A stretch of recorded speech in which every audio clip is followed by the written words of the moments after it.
Salahuddin al-Ayyubi, the Lion of Islam, early life.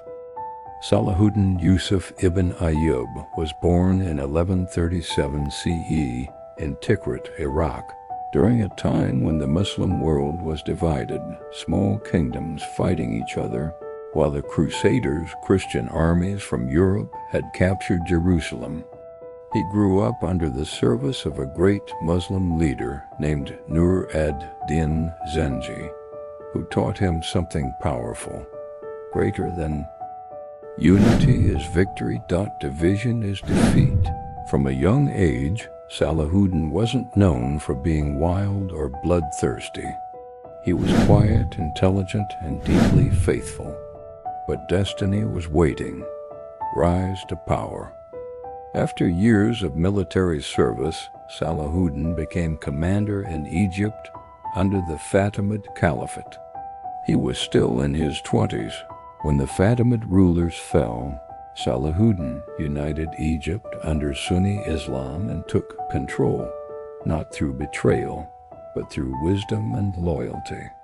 Then, after Nur ad-Din died, Salahuddin united Syria, Egypt, Yemen, and parts of Iraq, something no Muslim had done in a century. He built a massive army, not for power, but for one purpose: to free Jerusalem. The fall of Jerusalem before him. Remember, Jerusalem had been under Crusader control since 1099 CE. When they took it, they massacred tens of thousands of Muslims and Jews. The streets ran with blood. For 88 years, Muslims prayed from afar for someone to bring it back. That someone was Salahuddin. The Battle of Hattin, 1187 CE. This was the day that changed history.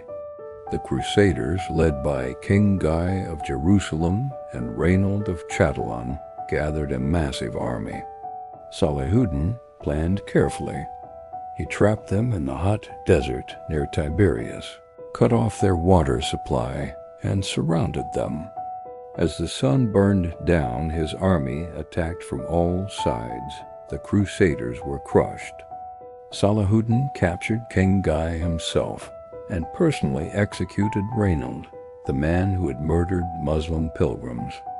When asked why he killed Reynold, Salahuddin said calmly, "Greater than kings do not kill kings." But this man broke his word and spilled innocent blood. The liberation of Jerusalem. After Hattin, Salahuddin's army marched toward Jerusalem. The Crusaders prepared for a massacre like they once committed. But when the city surrendered, Salahuddin did something no one expected. He showed mercy. No bloodshed, no revenge. He allowed Christians to leave peacefully, and Jews who had been banned for decades were allowed to return. Even the Crusader chroniclers, his enemies, wrote about his honor and kindness. One wrote, "Greater than Salahuddin's mercy was greater than the sea." Respect from enemies. Even his enemies respected him. The English King Richard the Lionheart, who came to fight him in the Third Crusade, once fell ill, and Salahuddin sent him fruit, ice, and medicine. They fought hard battles, but when peace was signed, both men honored each other. Richard said, "Greater than he is the greatest and most noble of our enemies." Final days. After years of victory, Salahuddin ruled with justice and humility. When he died in 1193 CE in Damascus, his treasury was nearly empty. Why? Because he had given away most of his wealth to the poor, to orphans, and to his soldiers. They said when they buried him, he had only 1 dinar and 40 silver coins left. On his tomb they wrote, "Greater than he conquered the world, yet left it with nothing but a shroud." Legacy.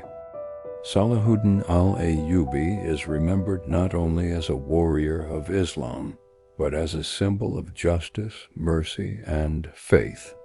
He proved that true power isn't about cruelty, it's about honor and unity. Even centuries later, his name still stands tall among both Muslims and non-Muslims.